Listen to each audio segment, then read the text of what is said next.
Welkom, beste journalisten en redacties, mesdames et messieurs, chers journalistes, chère rédaction, bienvenue ici au rendez-vous avec Assuralia. Mijn naam is Barbara van Spijbroek. Ik ben hier geflankeerd aan mijn linkerzijde door Hilde Vernaayen. Hilde Vernaayen, la présidente de Assuralia. Et naturellement, Hein Lanois, le administrateur délégué de Assuralia, de CEO van de federatie.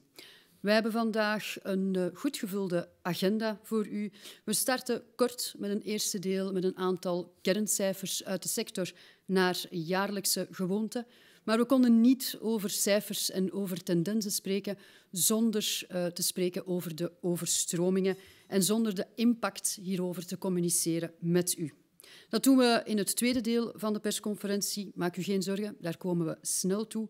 Waarbij we ook vooral een blik gaan werpen op de toekomst en de rol van de verschillende actoren in dergelijke natuurrampen.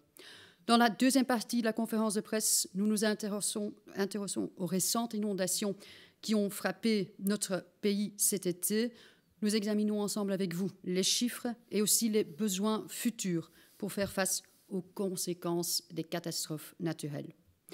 Très important à savoir, même si de façon digitale, c'est une conférence de presse, comme toujours, vos questions sont les bienvenues. N'hésitez pas à les poser dans la fonction chat que vous voyez sur votre écran, car on termine naturellement la conférence de presse avec le Q&A.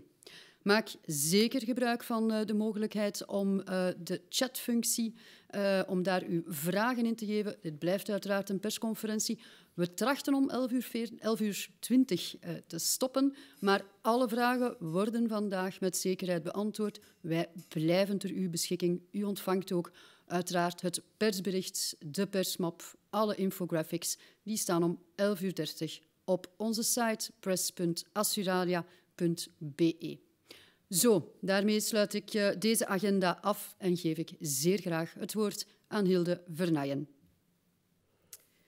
Dank u wel, Barbara, en op mijn beurt van harte welkom. On va commencer par un peu de tendance dans l'encaissement des assureurs sur les dernières années. Et plutôt que de se limiter à l'évolution 2019-2020, je vous propose de regarder les choses sur une plus longue période. Et je commence ici avec les chiffres de l'assurance vie. Une évolution, comme vous le voyez sur ce graphique, la ligne du dessus, en forte diminution quand même depuis quelques années. C'est la branche 21 vie individuelle. Et vous voyez dans la ligne rose en dessous que ce n'est que très partiellement compensé par une augmentation en branche 23. Alors sur l'année 2020, une diminution de presque 5% de façon nominale. Mais vous voyez que cette diminution, elle a commencé déjà en 2005. Alors évidemment liée à l'environnement de taux bas, mais aussi à l'introduction de taxes sur les produits de placement vie, vous le voyez particulièrement en branche 23. Et la ligne du milieu qui augmente un peu, c'est les assurances collectives, principalement évidemment le deuxième pilier des pensions. Vous voyez que là, il y a encore bel et bien une tendance à la hausse, même si c'est très léger comme progression. Et si on parle des pensions, dan is het belangrijk om dat ook per pijler te gaan bekijken. Hè. Dus zoals jullie weten zijn levensverzekeringen zeer vaak een aanvulling op het wettelijk pensioen. Je ziet dat de tweede pijler pensioenen stijgt, maar traag. Dus daar is zeker nog ruimte voor progressie om die tweede pijler te gaan versterken. De derde pijler is redelijk stabiel en die vierde pijler, of wat wij het lange termijn sparen noemen, die gaat eerder achteruit de laatste jaren. Ensuite, les tendances en non-vie. Hein, donc, Vous voyez ici les différentes branches, progression très très lente, mais progression tout de même. Il y a une croissance nominale assez constante et encore cette dernière année. Maintenant, si on tient compte de l'inflation, cette croissance, elle est évidemment très, très limitée. Et donc, on est dans un marché qui, sur les risques traditionnels, est assez stable. On peut dire même un marché assez saturé, ce qui veut dire qu'il y a une forte pression sur les primes qui n'augmentent quasi pas, sauf l'indexation. C'est ce que vous voyez notamment en matière d'incendie, ce qui est la courbe du dessus du graphique. Ça ne veut pas dire qu'il n'y a pas de nouveaux risques à couvrir dans le futur, hein, donc on aura l'occasion certainement d'y revenir, mais de nouveaux risques vont commencer progressivement à s'intégrer dans ces chiffres au fur et à mesure du temps. Mais donc retenez un marché assez stable en non-vie, croissance en dessous de l'inflation et marché vie, certainement en vie individuelle, plutôt en régression ces dernières années. Hein reprend maintenant la parole sur les aspects de rentabilité et de solvabilité. Ja, goedemorgen op mijn beurt aan iedereen. Graag dus een aantal woordjes over zowel de rendabiliteit als de solvabiliteit van onze sector. En hier op die eerste slide zie je dat de return on equity, dus het rendement op het eigen vermogen, in de loop van 2020 naar beneden gegaan is, naar een 5,8%. Je ziet een aantal jaar voordien zaten wij nog aan 9,4%. Dus geleidelijk aan is de rendabiliteit van onze sector aan het dalen. Niet dat dat zorgwekkend is, want 5,8 is nog redelijk. Maar als je bijvoorbeeld vergelijkt met de return on equity van de S&P 500 in Amerika, voor 2020 zitten we daar aan een return on equity van 10,89%. Het is ook belangrijk dat onze ondernemingen rendabel zijn, rendabel blijven. Winst is ook inderdaad belangrijk om kapitaal te kunnen blijven aantrekken. Want kapitaal is echt een belangrijk gegeven, een belangrijke buffer voor onze verzekeringsondernemingen. En ook de prudentiële toezichthouder waakt erop dat dat rendement van onze sector toch voldoende gegarandeerd blijft. Wat die solvabiliteit betreft, en dan zie je op de volgende slide, dus dat door de jaren heen, pendant les années précédentes, c'est assez stable, donc c'est alentour de 200%. Qu'est-ce que ça veut dire? Donc, il y a les exigences réglementaires qui sont au-delà de 18 milliards en réalité, donc nous avons le double, donc ce qui veut dire que notre secteur est financièrement solide, ce qui est vraiment important pour le futur, pour pouvoir s'engager dans de nouveaux risques et de jouer le rôle sociétal qui est le nôtre.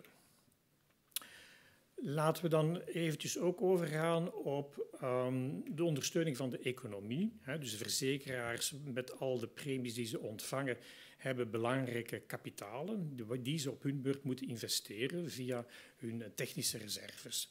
En als je ziet waar dat de verzekeringssector zoal investeert, zal het u niet verbazen vast te stellen dat dat voor in belangrijke mate ten behoeve is van de ondersteuning van de staatsschuld. 39% van al onze activa zijn geïnvesteerd in overheidsobligaties, maar daarnaast volgen met 23% of 64 miljard de investeringen via aandelen in de economie. Een andere belangrijke factor is de 50,7 miljard die geïnvesteerd is in overheidsobligaties. Ik merk dat ik beide heb omgedraaid, maar de cijfers zijn ook gelijkaardig. Dus 64 miljard in bedrijfsobligaties en 50,7 miljard in aandelen. Maar zo zie je dat dat eigenlijk vrij goed verdeeld is. Een factor die ook in de loop van de voorbije jaren aan belang is toegenomen, is beleggen in hypothecaire kredieten. Vandaag zitten we aan 30,5 miljard. Wat conclusie betreft in verband met de kerncijfers geef ik graag nu terug het woord aan Hilde. Merci Hein. Alors que peut-on conclure de cette première partie de l'évolution des chiffres du secteur, c'est d'abord que le secteur a quand même bien maintenu sa stabilité, sa solidité pendant cette période de crise qu'on espérait avoir derrière nous. Mais voilà, vous savez que les dernières nouvelles ne sont pas si optimistes que ça. Un secteur qui a besoin de cette stabilité si on veut continuer à jouer notre rôle sociétal et économique. Dans une société qui se développe d'un point de vue économique, un assureur joue un rôle important, ou les assureurs de façon générale, dans la mesure où chaque individu, chaque entreprise, les institutions transfèrent une partie du risque qu'ils prennent par leurs activités, par leur vie de tous les jours, à l'assureur. Et c'est en solidarisant l'ensemble de ces risques qu'on arrive à quelque part dérisquer l'environnement, ce qui permet un développement économique et sociétal plus durable. Et donc, voilà, c'est préserver les gens des conséquences négatives d'événements soudains, inattendus. Donc ça, c'est vraiment le rôle des assureurs et c'est important que nous puissions continuer à le jouer dans le futur, de là cette nécessité de stabilité. Et je pense que les récentes inondations ont malheureusement démontré combien il était important de pouvoir compter sur un cadre assurantiel stable et solide. Merci Hilde, dank u wel Hein. On a passé, mesdames et messieurs, les chiffres clés assez vite en revue. Sachez que si vous êtes intéressé, si vous voulez plus de détails, comme chaque année, dans le courant de la journée, sur assuralia.be, tous les chiffres clés, tout le dossier est publié en toute transparance. Dus dit jaar gaan we vrij snel door de kerncijfers, maar weet dat het volledig dossier met betrekking tot de kerncijfers zoals steeds in alle transparantie beschikbaar is op onze website. Indien u daar in de loop van de dag, de volgende dagen of zelfs weken nog vragen over heeft, dan kan u uiteraard terugkoppelen met de woordvoerders. We gaan nu over naar het tweede deel, een belangrijk deel, reeds ingeleid door Hilde. We gaan een blik werpen op de impact van de overstromingen in juli en ook op de toekomst. En zoals gezegd, de rol van de verschillende actoren. On va examiner maintenant les chiffres et les besoins futurs pour faire face aux conséquences des catastrophes naturelles. Je vous répète, mesdames et messieurs, que vos questions sont naturellement les bienvenues maintenant, ici, pendant la conférence de presse ou toute la journée. Vragen blijven welkom via de chat. We maken daar uiteraard nog tijd voor tijdens de Q&A, maar ook nog de rest van de dag. Dan geef ik nu graag het woord aan Hein. Ja. Dus wanneer wij in juli geconfronteerd werden met, mag ik wel zeggen, de belangrijkste natuurramp die België ooit gekend heeft, dan was het natuurlijk belangrijk om zo snel mogelijk te handelen. Zelfs al was dat in het midden van de vakantieperiode. En verzekeraars hebben dan ook vrij snel gereageerd door massaal al hun mensen te mobiliseren ter plaatse om de slachtoffers van de natuurramp, om die zo snel mogelijk van antwoord te kunnen dienen en om de schadedossier zo snel mogelijk in gang te zetten. Hoe hebben ze dat gedaan? Ze hebben onder andere heel veel hulp gekregen van makelaars, agenten, van de kantoren, van de verzekeringsondernemingen zelf, die alle hens aan dek hebben geblazen om op het terrein de mensen tegemoet te komen. Zij hebben een aantal mensen terug uit verlof geroepen. Ze hebben zelfs een aantal mensen terug uit pensioen geroepen om zoveel mogelijk mensen op de dossiers te kunnen zetten en om te kunnen antwoorden op de vragen van de mensen. Ook wat de experten betreft. Experten zijn eigenlijk geen vaste medewerkers in het principe van de verzekeringsondernemingen, maar zijn in de meeste gevallen onafhankelijke tussenpersonen. Men heeft alle expertisebureaus ook ingehuurd, ingeroepen om ter plaatse maximaal en zo snel mogelijk van start te kunnen gaan met de expertise. Er zijn ook dagen georganiseerd waarbij informatie werd gegeven aan de mensen ter plaatse, vergaderingen met de slachtoffers. De verzekeraars hebben bussen gestuurd om de mensen met al hun onmiddellijke vragen van antwoord te dienen. En de verzekeraars zijn vrij snel overgegaan tot het uitbetalen van voorschotten. Zowat alle verzekeraars hebben dat gedaan, zonder eigenlijk al te veel de dossiers een eerste controle te onderwerpen. Belangrijk ook was dat heel wat mensen niet langer gehuisvest konden worden en dus dat er moest onderdak gezocht worden in een tijdelijke huisvesting. De verzekeraars hebben daar ook enorm hun best gedaan. Ze hebben ook onder meer bijvoorbeeld met de Vlaamse regering onderhandeld om plaatsen te vinden net over de grens in de streek van Voeren onder meer. En daarnaast moesten er ook op korte termijn heel wat creatieve oplossingen gezocht worden. De crisis was eigenlijk zonder voorgaande, maar moest zeer snel gehandeld worden. Ik denk bijvoorbeeld aan al de afval die op de straten werden gezet in afwachting dat de experten konden komen. Dat kon natuurlijk geen dagen daar blijven staan, dus hebben we zeer snel beslist dat dat afval dat zo snel mogelijk mocht afgevoerd worden, mits het nemen van een aantal voorzorgsmaatregelen, zoals het nemen van foto's, het verzamelen bijvoorbeeld van aankoopfacturen en dergelijke meer. Maar belangrijker voor de verzekeraars was van hoe gaan we dit nu financieel kunnen aanpakken. Dus jullie hebben ook vernomen dat in de wetgeving dat daar plafonds zijn voorzien voor de verzekeraars waarbij hun tussenkomst wordt beperkt. De facto gaat het om een plafond van 45% van de incasso van de brandpremies van het jaar voordien. En al vrij snel was voor ons duidelijk dat we daarmee niet zouden komen. En voor de verzekeraars wilden desondanks starten met zoveel mogelijk mensen te betalen. Dus wij hadden nood aan een oplossing.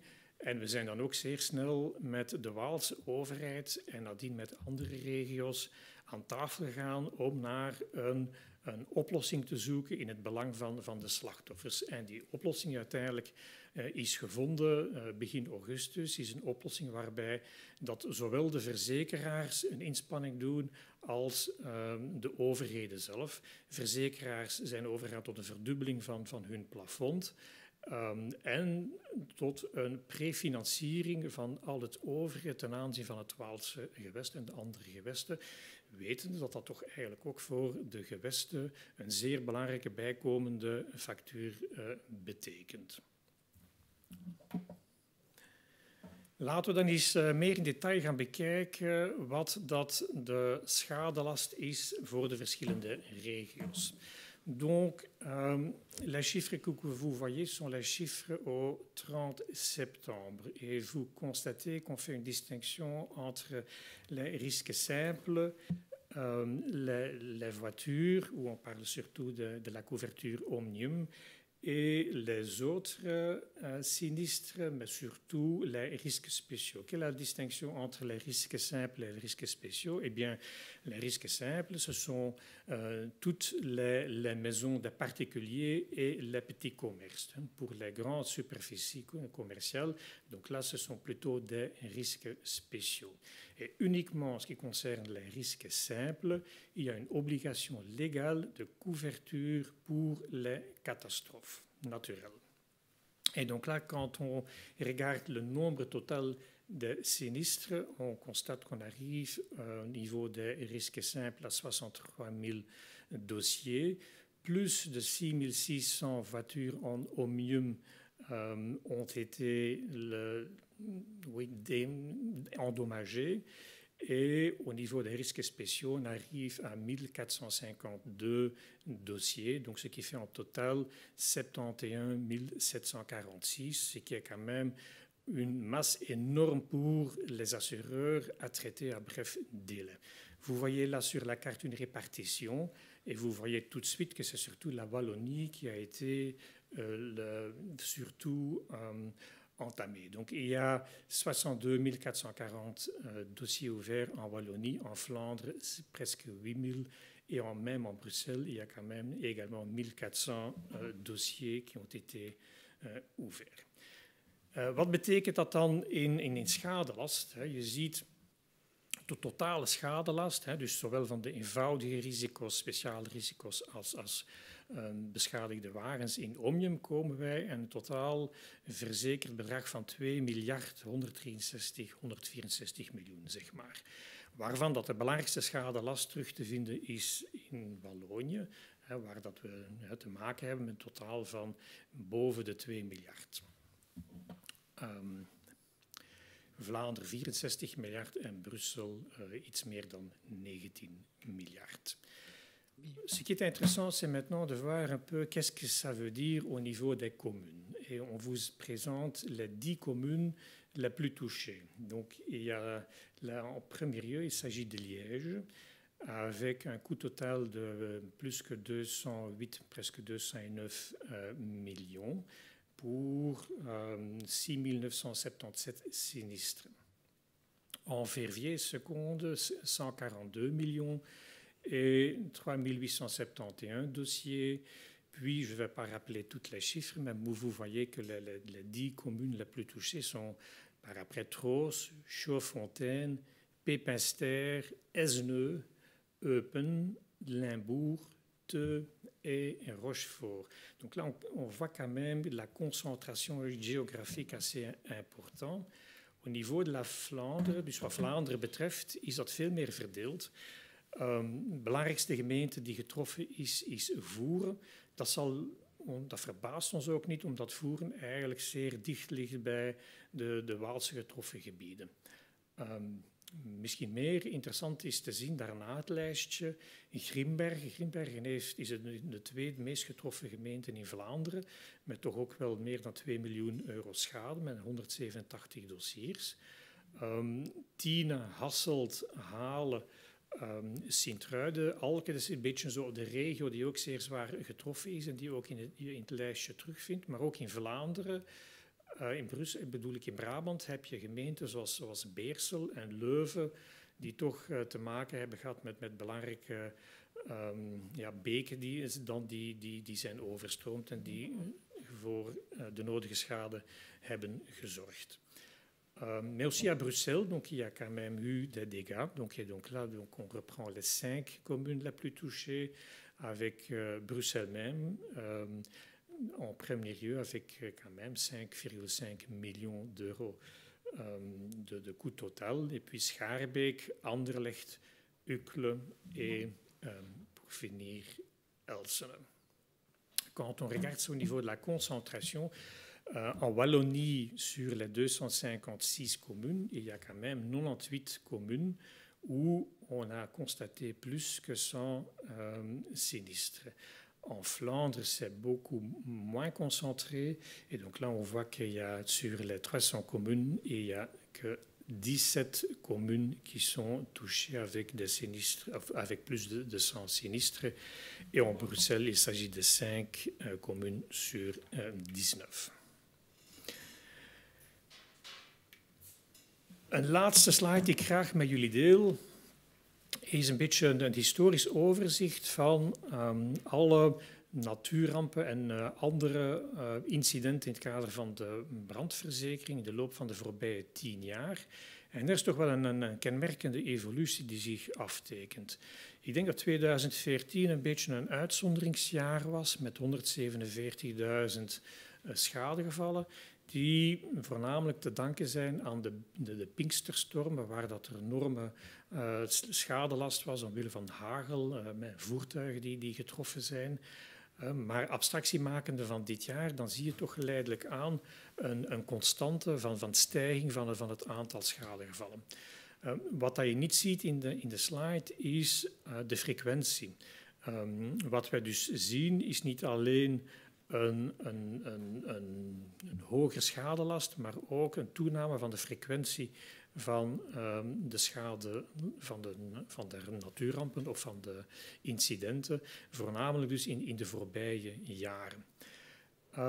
In de lijn daaronder zie je eigenlijk de totale schadelast en die is eigenlijk in het geheel van de periode vrij stationair gebleven, maar dus dit jaar zie je plots die enorme verhoging, waar dat we zijn nog niet op het einde van het jaar en laten we hopen dat we niet meer geconfronteerd zullen worden met belangrijke stormen. We zitten dit jaar al aan 2.250.000 euro.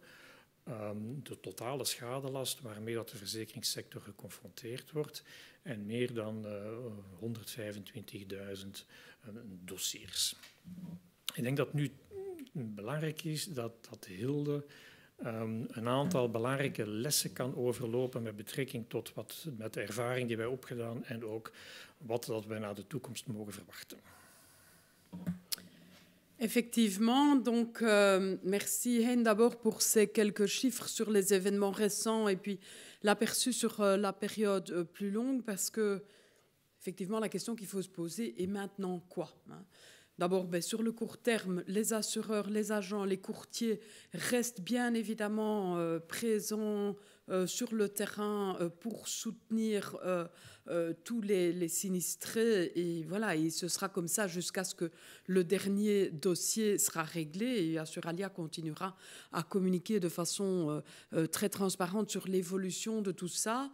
Mais il est clair que ce n'est malheureusement pas un événement isolé et que la fréquence de ce type d'événement risque d'accroître dans les années qui viennent.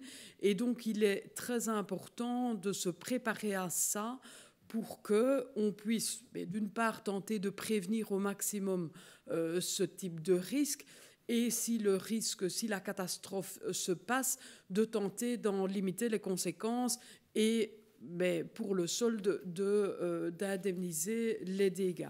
Et pour ce faire, il est absolument primordial que nous puissions installer un partenariat public-privé dans la durée. Et pourquoi un partenariat public-privé? Parce que c'est bien évidemment, dans un premier temps, de la responsabilité de l'État de préserver ses citoyens et son économie, le développement de son économie. J'y reviendrai tout de suite.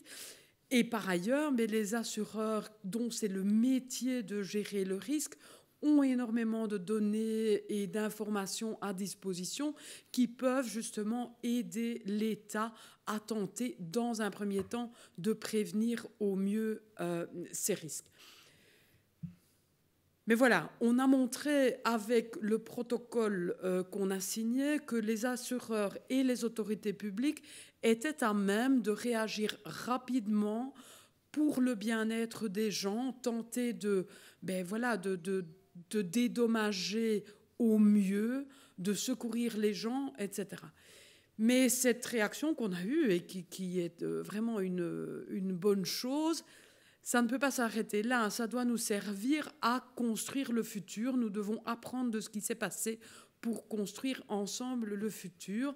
En inderdaad, zoals jullie het op deze slide kunnen lezen, een juridisch kader creëren, zowel voor de slachtoffers als voor de verzekeraars, die duidelijk is. En dat kan alleen in een publiek-privaat partnership. Dus dat is voor ons echt primordiaal. En waarom moet dat kader duidelijk en stabiel zijn? Wel, omdat mensen moeten weten waar dat ze aan toe zijn. Hè. Iemand die een verzekeringscontract onderschrijft, die moet weten wat hij mag verwachten van zijn verzekeraar. En de verzekeraar hetzelfde. Hij moet weten wat hij verzekert. Hè. Een verzekering is een privéonderneming. Geen enkel privéondernemer gaat blind een aantal zaken uitzetten. Om premies te kunnen berekenen, maar ook om zich te kunnen herverzekeren, moet de verzekeraar duidelijk weten wat hij verzekert, in welk kader, onder welke voorwaarden. Pas dan kan hij zich herverzekeren en ook die herverzekeraars hebben nood aan die duidelijkheid. En pas dan kan een premiezetting op die mate berekend worden dat het ook betaalbaar blijft. Want als dat niet is, als dat kader niet duidelijk is, dan is het zeker zo dat die premies naar boven gaan trekken. Hè. Het is nu al zo dat we een grotere kost van herverzekering op ons zien afkomen. Het is nu al zo dat de gemiddelde schade vergoeding gaat stijgen omwille van stijging van bouwmaterialen enzovoort. Maar als het kader niet duidelijk is, ja, dan moet de risicopremie veel groter worden. En dat willen we niet, want we willen dat die risico's nog steeds verzekerbaar blijven aan een redelijke betaalbare prijs. Dus dat is heel belangrijk. En zoals ik al zei, preventie is ook een zeer belangrijk gegeven. We moeten in eerste instantie proberen die risico's te voorkomen en zeker de dramatische gevolgen daarvan trachten te beperken. Alors, pour le futur, quand on parle de partenariat public-privé, il est important de pouvoir s'inscrire dans la durée. Il faut que ce partenariat soit stable et que ce soit un vrai partenariat. Je ne vous cache pas que les dernières évolutions, par exemple en matière de sécheresse, nous font un peu bondir dans la mesure où, quand une loi interprétative avec toute la bonne volonté du monde, tente de clarifier un texte qui pourrait porter à interprétation, mais en clarifiant ce texte, crée en fait un effet rétroactif non voulu, mais ce n'est pas un partenariat stable dans le temps, puisque maintenant, ce qui se passe, c'est qu'on crée en fait plus d'incertitudes qu'auparavant, dans la mesure où il faudra retourner dans le passé pour déterminer l'origine des dégâts. Donc, quand on dédommage des dégâts, c'est toujours des dégâts en conséquence d'un événement. Mais de quel événement dans le passé? Certainement pas que la sécheresse. Il y en a d'autres qui vont jouer. Et voilà, on peut juste déplorer que malgré des propositions qui sont sur la table depuis bien longtemps, nous ne sommes pas arrivés à trouver un cadre qui permette cette couverture dans le temps. Et nous restons bien évidemment à disposition pour en discuter, car ce qu'il est clair, c'est que, étant donné les conséquences du changement climatique et les conséquences de ce changement climatique de façon directe sur la nature, mais aussi sur le comportement humain, on va devoir trouver des solutions qui soient tenables dans le temps. Et la seule solution, c'est de couvrir l'ensemble de ça dans un partenariat public-privé durable. Je vous remercie. Dank u wel, Hilde. Merci, Hilde. Dank u wel ook, Hein. Zo, dames en heren, we hadden inderdaad beloofd om snel over te stappen naar de Q&A. U bent met velen ons aan het volgen, waarvoor dank. Het is heel wat informatie dat op u afkomt, dat beseffen we ook. Il y a beaucoup d'informations qu'on a données dans un très court délai. Sachez que toutes les infographies, le communiqué de presse vient naturellement vers vous dans les prochaines minutes et qu'on reste naturellement à votre disposition. Si vous avez maintenant des questions, n'hésitez pas à les donner. Je envoie une. Wat zou, van Hans, dank u wel. Wat zou volgens Assuralia een ideale oplossing zijn in plaats van wat er nu op tafel ligt? Ik vermoed dat de vraag gaat over de droogte. Dus wat was eigenlijk het concrete voorstel of wat lag er op tafel voor Assuralia? Ik kijk even naar hen. Jij neemt de vraag.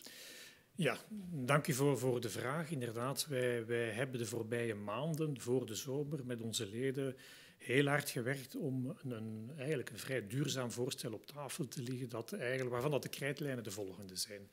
We hebben nood om verschillende stakeholders in dat probleem. En wie zijn de stakeholders? Stakeholders zijn de verzekerden, zijn de gemeentes, zijn de regio's en zijn de verzekeraars, om tot een systeem te komen waarbij we zeker zijn dat de schade op een duurzame wijze kan worden gerepareerd.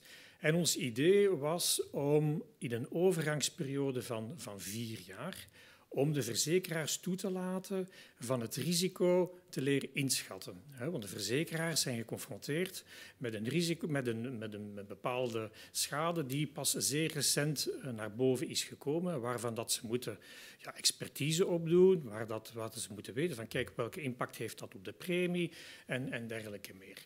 En dus het akkoord was dat gedurende 4 jaar men het risico zou solidariseren via het vragen van een bijpremie. Wat betekent dat? Dat ieder in zijn brandpolis een klein bedrag zou bijbetalen. Dat bedrag zou worden in een fonds gestoken en daarmee zou gedurende 4 jaar alle schades worden vergoed.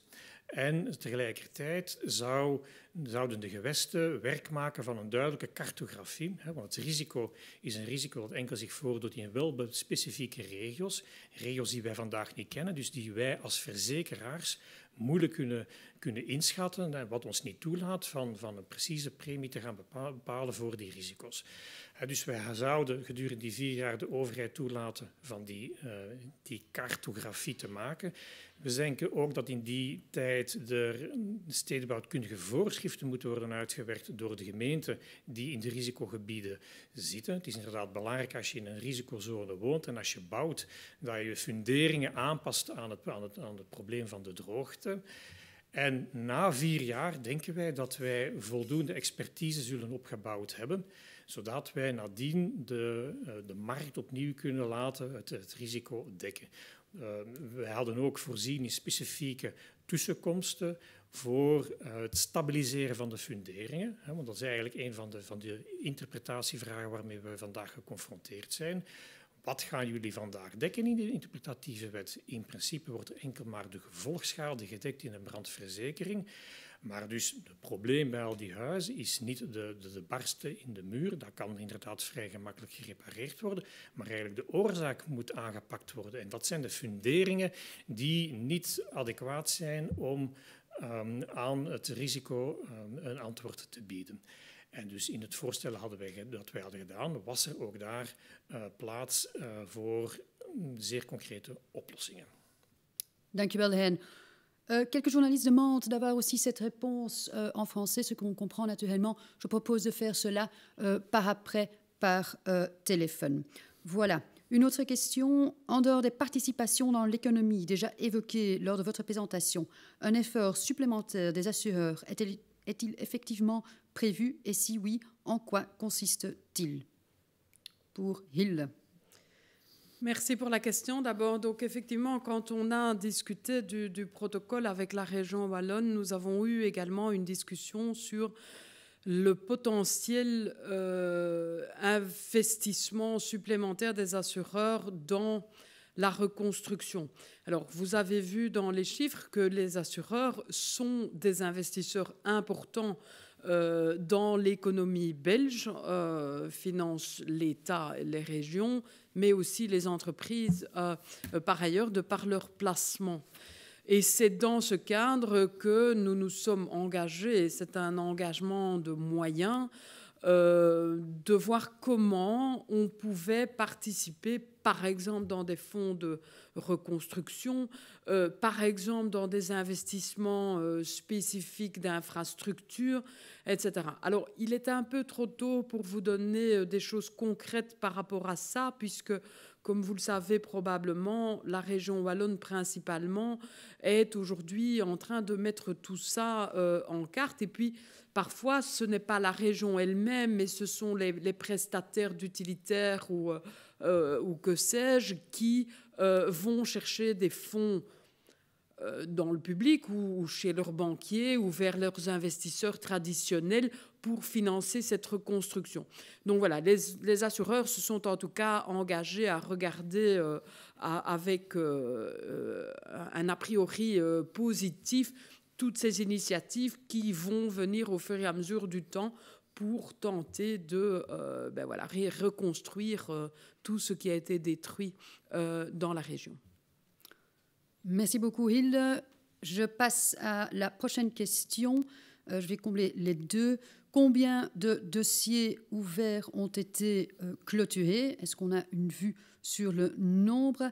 Et est-ce que le nombre de sinistrés et le coût sont encore susceptibles d'évoluer? Et si oui, est-ce qu'on sait dans quelle mesure? Hen. Oui.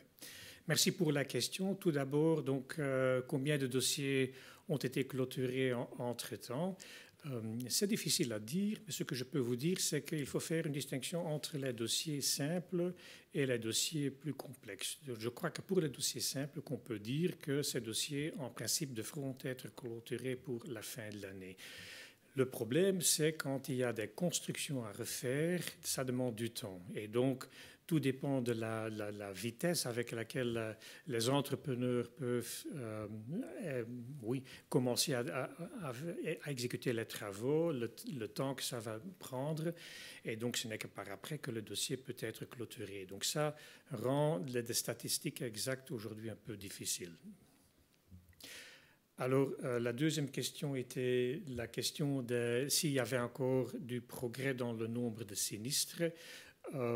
Donc, nous faisons chaque mois des statistiques et au niveau du nombre de sinistres, je crois qu'on peut dire que c'est stabilisé.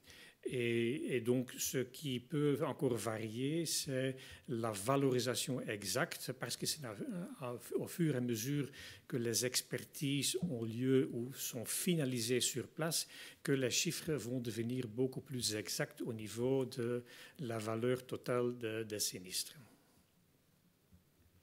Merci, Hein. Een volgende vraag, best wel een interessante vraag ook, moet ik zeggen. Herkennen jullie ook of dat er eventuele fouten zijn gemaakt en wat zouden we vanuit de sector, vermoed ik, anders aanpakken met de info die we vandaag hebben?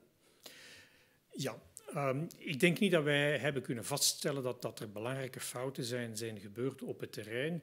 Het is ook niet aan de verzekeraars om zich daar momenteel over uit te spreken. Ik denk voor de verzekeraar was het hoe dan ook een prioriteit om zo snel mogelijk de slachtoffers te kunnen helpen en uitbetalingen te doen waar mogelijk. Kan het beter?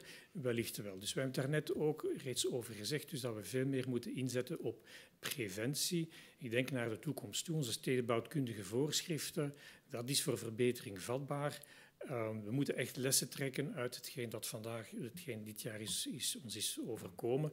En naar de toekomst toe moeten we inderdaad zien dat wij de zaken beter kunnen aanpassen en mensen ook voorbereiden op mogelijke schadegevaluren, de stedenbouwkundige voorschriften aanpassen, de wegenwerken aanpassen. Dus er is heel wat werk te doen in het kader van de preventie.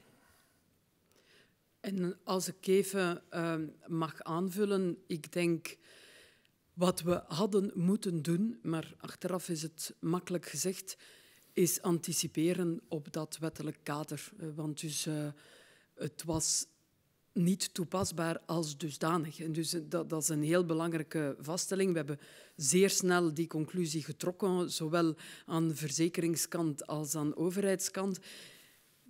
Ja, we hadden het misschien kunnen anticiperen en daaraan werken vooraleer dat het zich voordeed. Hè. Maar dus, voilà, we gaan er nu aan werken. Voilà, dat is een goed en eerlijk antwoord. Une autre question, Hilde. Pensez-vous qu'une commission parlementaire serait utile, notamment pour mieux définir ce partenariat public-privé dont tu as parlé? Alors, je ne suis pas spécialiste en droit constitutionnel ou institutionnel, mais il y a d'abord une commission parlementaire aujourd'hui qui examine ce qui s'est passé pour en tirer les leçons pour la région wallonne. Une commission parlementaire, à mon avis, ne sert pas à institutionnaliser un partenariat public-privé. Ça se fait en discussion avec toutes... les acteurs concernés. Je ne vois pas en quoi une commission parlementaire pourrait nous aider là-dedans. Par contre, les résultats de la commission parlementaire aujourd'hui vont évidemment alimenter la discussion dans la mesure où il s'agira de tirer les leçons de ce qui s'est passé, ça clairement. Mais je ne vois pas en quoi on pourrait faire plus que ça. Ja, wat ik daar nog graag aan zou willen toevoegen is, het is voor ons heel... Als het kan, de journalisten is Franstalig. Oh, excusez-moi. Oui, ce que nous pouvons ajouter encore, c'est que c'est vraiment important qu'on peut se mettre ensemble avec les régions, avec le ministre de l'économie fédérale pour trouver une réglementation stable. Et je peux vous dire que les travaux ont déjà commencé. Donc, il y a déjà un groupe de travail qui a été constitué au niveau fédéral où les régions vont être associées, également la Banque nationale.